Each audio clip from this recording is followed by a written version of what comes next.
तो हरे कृष्ण, राधे राधे। तो हम आपको श्रीमद् भागवत गीता में हम आपको बताएंगे इसमें क्या हमें देवताओं की पूजा करनी चाहिए कि नहीं। हम आपको इस वीडियो में हम आपको ज़रूर बताएंगे, आप इस वीडियो को पूरा देखिएगा। यहीं पे है वो, हाँ, दिव्य ज्ञान पे कृष्ण भगवान बताते हैं। यहाँ से हम आपको बताएंगे, ठीक है।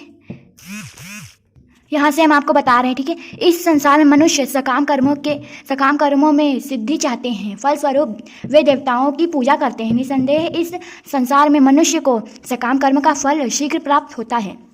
अब इसका तात्पर्य देखिए, क्या हमें देवताओं की पूजा करनी चाहिए, और ये इसमें हम आपको बता सकते हैं। जो देवताओं की पूजा करता है वो पाषंडी कहलाता है, नास्तिक या पाषंडी कहलाता है। यहाँ पे लिखा है। अब आप शुरुआत से देखेंगे तो आपको अच्छे तरह से पता चलेगा।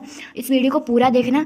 हम आपको बहुत अच्छी बात बताएंगे कि हमें देवताओं की पूजा करना चाहिए या फिर सच्चिदानंद विग्रह श्री कृष्ण भगवान की पूजा करनी चाहिए। वो हमारे स्वामी है, वो पूरी सृष्टि के स्वामी हैं। वही सच्चिदानंद परमेश्वर एक ही होता है।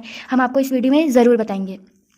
इस जगत के देवताओं के विषय में भ्रांत धारणा है और विद्वता का दंभ करने वाले अल्पज्ञ मनुष्य इन देवताओं को परमेश्वर के भिन्न रूप मान बैठते हैं। प्रस्तुत ये देवता ईश्वर के भिन्न रूप नहीं होते, किंतु वे ईश्वर के भिन्न अंश होते हैं।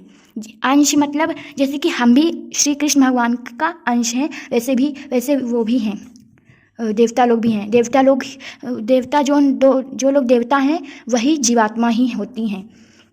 ईश्वर तो एक है, वही कृष्ण भगवान हैं। ईश्वर तो एक है, किंतु अंश अनेक हैं। वेदों का कथन है नित्यानाम।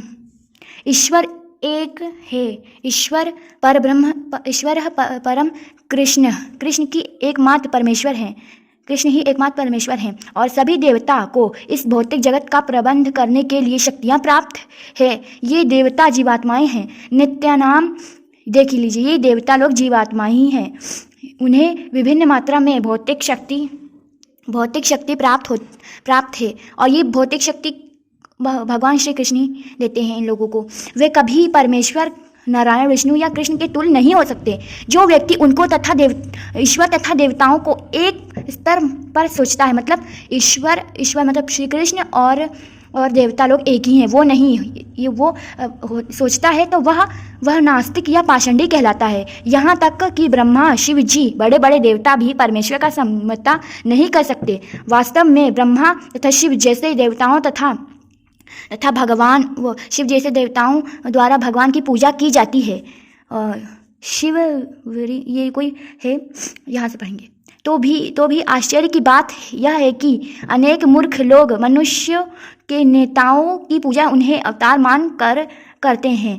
यह देवता पद इस संसार के शक्तिशाली मनुष्य या देवता के लिए आया है, लेकिन नारायण, विष्णु या कृष्ण जैसे भगवान इस संसार के नहीं है। नारायण वही विष्णु भगवान है और वही कृष्ण ही है। नाम तो उनका अलग अलग है और अवतार कृष्ण है, और विष्णु नारायण तो नाम ही एक ही है, वही है, और कृष्ण का अवतार हुआ है उन्हीं से। तो कृष्ण भगवान हैं।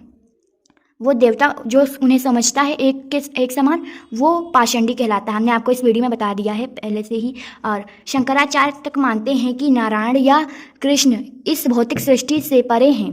फिर भी मूर्ख लोग हतज्ञान देवताओं की पूजा करते हैं, क्योंकि वे तत्काल फल चाहते हैं। उन्हें फल मिलता भी है, किंतु वे यह नहीं जानते कि ऐसे फल क्षणिक होते हैं और अल्पज्ञ मनुष्यों के लिए है। बुद्धिमान व्यक्ति कृष्ण भावनामृत में स्थिर रहता है। उसे किसी तत्काल क्षणिक लाभ के लिए किसी तुच्छ देवताओं की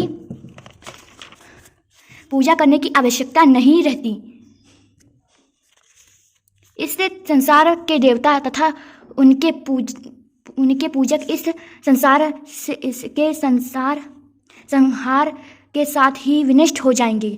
देवताओं के वरदान की भौतिक तथा क्षणिक होते हैं। यह भौतिक संसार तथा इसके निवासी, जिनमें देवता तथा उनके पूजक हैं, सम्मिलित है, विराट संसार में बुलबुलों के समान है। किंतु इस संसार में मानव समाज क्षणिक वस्तुओं तथा संपत्ति, परिवार तथा भोग की सामग्री के पीछे पागल रहता है। ऐसी क्षणिक वस्तुओं को प्राप्त करने के लिए लोग देवताओं की या मानव समाज के शक्तिशाली व्यक्तियों की पूजा करते हैं। यदि कोई व्यक्ति किसी राजनीतिक नेता की पूजा करके संसार में मंत्री पद प्राप्त कर लेता है तो यह सोचता है कि उसने महान वरदान प्राप्त कर लिया है। इसलिए अभी व्यक्ति तथाकथित नेताओं को साष्टांग प्रणाम करते हैं। हरे कृष्ण, राधे राधे। मैंने आपको बता दिया, थोड़ा सा बताया, अगली वीडियो में हम आपको बताएंगे।